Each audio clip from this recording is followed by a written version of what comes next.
You ever feel like you need a PhD in finance just to get a handle on your own money? Well, what if I told you that some of the best financial advice out there is almost 100 years old and shockingly simple? Today, we're diving into The Richest Man in Babylon, a classic book that promises a timeless path to wealth. And we're going to see if its ancient secrets can really work for us today.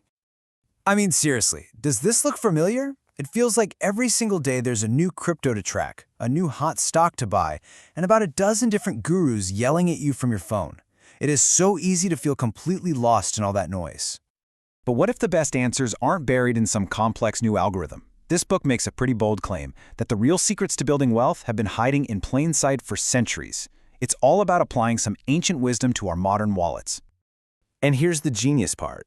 The book doesn't slam you with a bunch of dense jargon or complicated spreadsheets. No, instead it teaches you through simple parables, these short, really memorable stories set way back in ancient Babylon. See, our brains are just wired for stories, which means these lessons actually stick with you in a way that a boring lecture never could. Okay, so let's get right to the heart of it. The book boils down its entire philosophy into what it calls the 5 laws of gold. Now I know, the language sounds a little old-timey, but don't let that fool you. These 5 ideas are the absolute bedrock of personal finance. So, law number 1 is probably the single most famous piece of financial advice in history. Pay yourself first. The idea is so simple, it's revolutionary. It means before you pay your rent, before you buy your groceries, before anybody else gets a single dime from you, you set aside a piece of your income for your future. This isn't just a tactic, it's a total mindset shift. And the book gives us a really clear target to aim for. Save at least 10% of everything you earn. That's the magic number. This one habit, if you do it consistently, is the cornerstone. It's the foundation for everything else you're going to build. So simple, but so powerful. Of course, saving 10% is only possible if you actually have it left over, which brings us perfectly to law number 2. Control your expenses. The book makes a really interesting point here. For most of us, the problem isn't how much we earn, it's our lack of discipline with how we spend. And this is the core battle right here. It's about being brutally, totally honest with yourself about the difference between what you truly need to live and what you just want. If you can master this one distinction, you'll unlock the money you need to save and invest. Okay, so you're saving 10%, you're keeping your spending in check. What's next? Well, this is where the real fun starts. Law 3 is all about making your gold multiply. You see, just piling up cash in a savings account isn't the end game.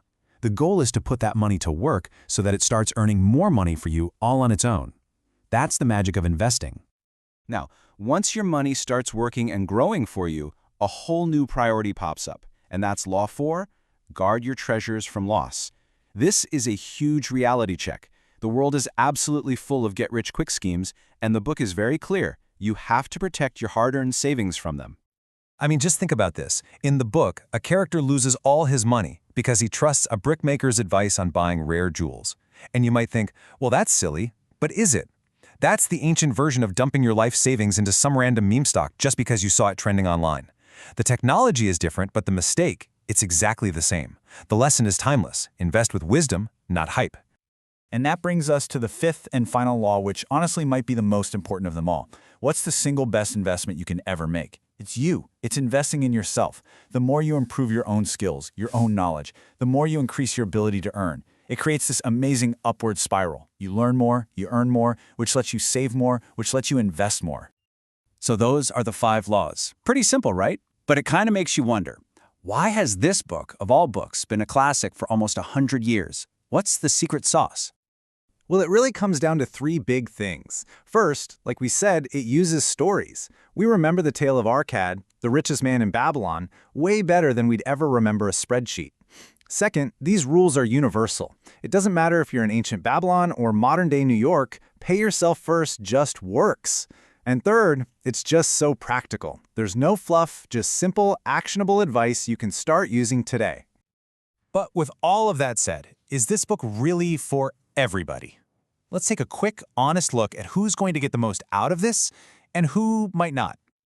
The strengths are pretty clear. The wisdom is timeless, it's fantastic for beginners, and it's super motivational. But on the other hand, it's not a technical playbook. The language can feel a little old-fashioned, and you're not going to find specific advice on, say, 401ks or modern tax codes. Think of it less as a how-to manual and more as the essential mindset you need before you tackle all that other stuff. So who should really pick this up? Well, if you're just starting your financial journey, if you've always struggled to get a savings habit going, or if you're just someone who learns better from a good story than a dense textbook, then this book is absolutely for you. It's all about building that solid foundation first. All right, so let's bring this all home. After all these ancient stories and golden laws, what's the one single idea, the most important thing to take away from this classic? It's this, right here. More than anything else, this book teaches us that building wealth isn't about finding some secret trick or getting lucky on a stock pick. It's about discipline, it's about gaining wisdom, and it's about building consistent habits that serve you day in and day out for years. And that brings me to my final and most important point, which is really a question for you. The first law, the cornerstone of it all, is to pay yourself first. So my question is, what is the one simple step you are going to take, starting today, to put that law into practice? Just think about it, because that one small action could be the thing that changes everything.